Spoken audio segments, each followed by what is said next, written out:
ये कहानी है अनन्या, एक 22 साल की जवान और खूबसूरत लड़की की, जिसको देखने से ही किसी का भी दिल खुश हो जाए, जिसने 12th क्लास के बाद पढ़ाई छोड़नी पड़ी।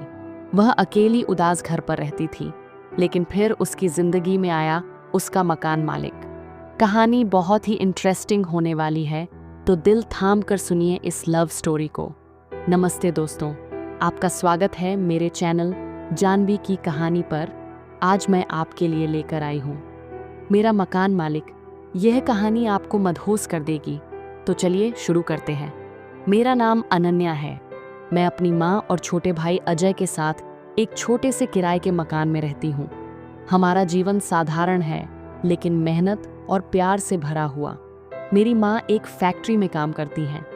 हर सुबह 10 बजे वह घर से निकलती हैं और रात 8:30 बजे तक लौटती हैं। मेरा भाई अजय सरकारी स्कूल में पढ़ता है। वह 11 बजे स्कूल जाता है और शाम 7 बजे घर आता है। मैं 22 साल की हूँ। मेरा शरीर काफ़ी खूबसूरत और फिट है। मेरे शरीर की बनावट भी बहुत अट्रैक्टिव है। मैंने 12th क्लास पास करने के बाद आर्थिक तंगी के कारण पढ़ाई छोड़ दी। अब मैं घर का काम संभालती हूँ और माँ की मदद के लिए छोटे मोटे काम करती हूँ। मेरी सादगी और खूबसूरती अक्सर लोगों का ध्यान खींचती है, लेकिन मैं हमेशा अपनी दुनिया में खोई रहती हूँ। हम जिस मकान में रहते हैं, वहाँ मकान मालिक विक्रम जी और उनकी पत्नी राधा आंटी रहते हैं। विक्रम जी की उम्र करीब 42 साल है। वह एक आकर्षक और रहस्यमयी शख्सियत हैं। उनकी गहरी आंखें और गर्मजोश मुस्कान में कुछ ऐसा है जो हर किसी को अपनी ओर खींचता है। उनका बेटा और बहू शहर से बाहर रहते हैं, इसलिए घर में ज्यादातर समय सिर्फ विक्रम जी और राधा आंटी रहती हैं। राधा आंटी बहुत प्यारी हैं, लेकिन उनकी तबीयत हमेशा खराब रहती है। एक दिन विक्रम जी ने मुझे बताया कि राधा आंटी को एक गंभीर बीमारी है और डॉक्टरों ने ज्यादा समय न होने की बात कही है। ये सुनकर मेरा दिल भर आया। मैं उनकी मदद करने की कोशिश करती थी। कभी उनके लिए खाना बनाकर ले जाती, तो कभी उनके साथ बैठकर बातें करती। विक्रम जी के साथ मेरा रिश्ता धीरे धीरे गहरा होने लगा। शुरू में जब मैं बाजार या दुकान जाती, तो लोग मुझे अजीब नज़रों से देखते। मैं साधारण कपड़े जैसे सलवार कमीज या कुर्ती पहनती थी, लेकिन मेरी चाल और मुस्कान शायद लोगों का ध्यान खींचती थी। लेकिन विक्रम जी की नज़रें अलग थीं। वह मुझे हमेशा प्यार भरी नज़रों के साथ देखते। जब मैं नीचे पानी भरने या कोई काम करने जाती, वह मेरी मदद करते और मेरे साथ बातें करते। उनकी बातों में एक अजीब सा जादू था।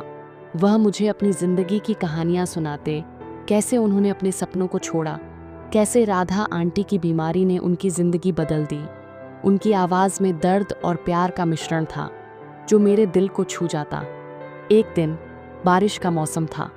मैं छत पर कपड़े सुखाने गई थी। अचानक तेज हवा चली और मेरे कपड़े उड़ने लगे। मैं घबराकर उन्हें पकड़ने दौड़ी, लेकिन तभी विक्रम जी वहां आ गए। उन्होंने हंसते हुए कहा, अनन्या, तुम तो हवा से भी तेज भागती हो। मैं शर्मा गई और हंसने लगी। उन्होंने मेरे कपड़े पकड़ने में मदद की और तभी बारिश शुरू हो गई। हम दोनों छत पर एक छोटे से शेड के नीचे खड़े हो गए।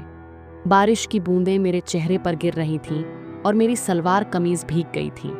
उसे देखकर विक्रम जी थोड़े से अट्रैक्ट हो गए, लेकिन बाद में उन्होंने अपनी जैकेट उतारी और मुझे ओढ़ा दी। उनकी जैकेट में उनकी खुशबू थी, जो मेरे दिल को एक अजीब सी हलचल दे रही थी। उन्होंने मेरी आंखों में देखकर कहा, तुम्हें ठंड लग जाएगी अनन्या, चलो नीचे चलते हैं। उनकी आवाज़ में एक गर्माहट थी, जो मेरे पूरे शरीर में फैल गई। उस दिन के बाद हमारी बातचीत और गहरी हो गई। विक्रम जी मुझे छोटी छोटी चीज़ों से खुश करने की कोशिश करते। कभी वह मेरे लिए मिठाई लाते, कभी किराया कम कर देते और कभी मेरे भाई के लिए किताबें खरीद लाते। मैं उनकी इस सादगी और प्यार की कदर करती थी, लेकिन मेरे मन में एक डर भी था। राधा आंटी की बीमारी और समाज की नज़रें मुझे हमेशा सोचने पर मजबूर करती थीं। क्या यह रिश्ता सही था? क्या मैं अपने दिल की सुनूं या समाज की? विक्रम जी भी इस उलझन को समझते थे। एक दिन उन्होंने मुझसे कहा, अनन्या, मैं तुमसे बहुत प्यार करता हूँ, लेकिन मैं तुम्हें कभी मुश्किल में नहीं डालूंगा। तुम मेरे लिए एक सपना हो, जिसे मैं सिर्फ दूर से देख सकता हूँ। उनकी बातों में इतना दर्द था कि मेरी आंखें नम हो गईं। एक शाम जब मैं रसोई में खाना बना रही थी, विक्रम जी मेरे पास आए। माँ और अजय घर पर नहीं थे। वे मेरे लिए एक छोटा सा गिफ्ट लेकर आए थे, एक सुंदर सा कंगन। उन्होंने कहा, अनन्या, यह तुम्हारी कलाई के लिए। तुम्हारी मुस्कान मेरे लिए एक खजाना है। मैंने शर्माते हुए कंगन लिया और उसे पहन लिया। उनकी उंगलियां मेरी कलाई को छू रही थीं और मेरे दिल की धड़कनें तेज हो गईं। उन्होंने मेरे करीब आकर मेरे कंधे पर हल्के से हाथ रखा। उनके छूने में एक गर्माहट थी जो मेरे पूरे शरीर में सनसनी की तरह दौड़ गई। मैं समझ नहीं पाई कि यह क्या था, प्यार, आकर्षण या कुछ और, लेकिन उस पल में मैं उनके करीब महसूस कर रही थी। विक्रम जी ने मेरी आंखों में देखकर कहा, अनन्या, तुम मेरे लिए बहुत खास हो, लेकिन मैं तुम्हें कोई वादा नहीं कर सकता। मेरी जिंदगी राधा के बिना अधूरी है।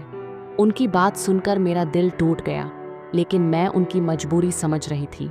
मैंने कहा, विक्रम जी, मैं आपकी भावनाओं की कदर करती हूँ, लेकिन हमें सावधान रहना होगा। उन्होंने मेरे माथे पर हल्के से चूम लिया। उनकी सांसें मेरे चेहरे पर महसूस हो रही थीं और मेरे पूरे शरीर में एक अजीब सी गर्मी दौड़ गई। मैंने अपनी आंखें बंद कर लीं और उस पल में मुझे सिर्फ उनकी मौजूदगी महसूस हो रही थी। लेकिन तभी दरवाजे की घंटी बजी। मैं घबरा कर पीछे हट गई। विक्रम जी ने दरवाज़ा खोला तो राधा आंटी थीं। वह अपने डॉक्टर के अपॉइंटमेंट से जल्दी लौट आई थी। मेरे दिल में एक अजीब सा डर था। क्या राधा आंटी ने कुछ देख लिया था? लेकिन उन्होंने मुस्कुराते हुए कहा, अनन्या, तुम आज बहुत सुंदर लग रही हो। उनकी मुस्कान में कुछ छुपा हुआ था, जैसे वह कुछ जानती हो। यह पल मेरे लिए एक रहस्य बन गया। क्या राधा आंटी को हमारे बीच की नज़दीकियों का अंदाज़ा था? यह सवाल मेरे मन में बार बार उठ रहा था। राधा आंटी की उस रहस्यमयी मुस्कान ने मेरे मन में एक तूफान सा उठा दिया था। क्या उन्हें मेरे और विक्रम जी के बीच की नज़दीकियों का अंदाज़ा था? मैं रात भर इस सवाल से जूझती रही। मेरे दिल में डर था, लेकिन कहीं ना कहीं एक अजीब सी बेचैनी भी थी।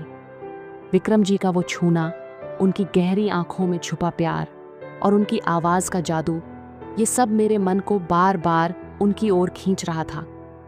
मैं एक 22 साल की लड़की थी। मैंने मेरी ज़िंदगी में कभी इतने गहरे एहसासों को महसूस नहीं किया था, लेकिन अब मैं एक ऐसी राह पर थी जहां हर कदम पर जोखिम और रोमांच दोनों थे। अगले दिन सुबह मैं रसोई में चाय बना रही थी। माँ और अजय अभी घर पर थे और मैं अपने रोज़मर्रा के कामों में व्यस्त थी, लेकिन मेरा मन कहीं और था। तभी विक्रम जी नीचे आए। वह पानी का जग लेने के बहाने रसोई में रुके। माँ बाहर कपड़े धो रही थीं और अजय अपने कमरे में स्टडी कर रहा था। विक्रम जी ने धीरे से मेरी ओर देखा और मुस्कुराए। उनकी मुस्कान में एक शरारत थी जो मेरे दिल की धड़कनें तेज कर गईं।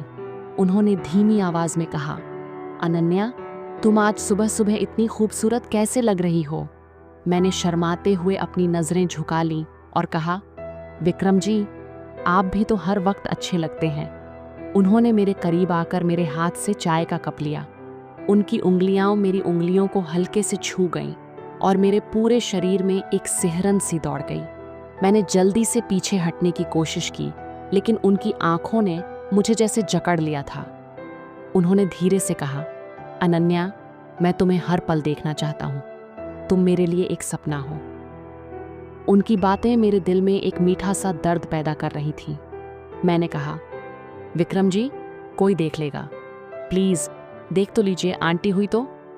उन्होंने मुस्कुराते हुए कहा, चिंता मत करो मेरी राजकुमारी, मैं सब संभाल लूँगा। और फिर वह पानी का जग लेकर चले गए। लेकिन उनकी वो छोटी सी बातचीत मेरे मन में घंटों गूंजती रही। वीडियो में उस दिन के बाद हमारा रिश्ता चोरी छुपे और गहरा होने लगा। विक्रम जी हर मौके का फायदा उठाते। कभी वह रात को देर से पानी लेने के बहाने हमारे कमरे के पास आते, तो कभी सुबह जल्दी छत पर मिलने का इशारा करते। मैं भी उनके इस रोमांच में खोने लगी थी। हर बार जब वह मेरे करीब आते, मेरे दिल में एक अजीब सी उथल पुथल मच जाती। मैं जानती थी कि यह गलत था, लेकिन उनके प्यार की गर्माहट मुझे उनकी तरफ अपने आप खींच रही थी। क्या ये प्यार भरा रिश्ता यही खत्म हो जाएगा?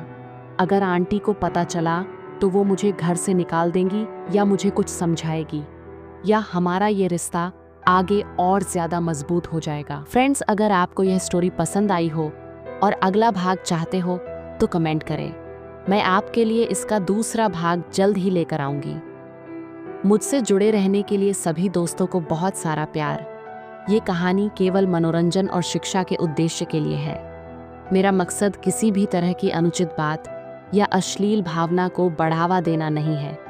आपके प्यार, भरोसे और साथ के लिए दिल से शुक्रिया। मिलते हैं अगली वीडियो में।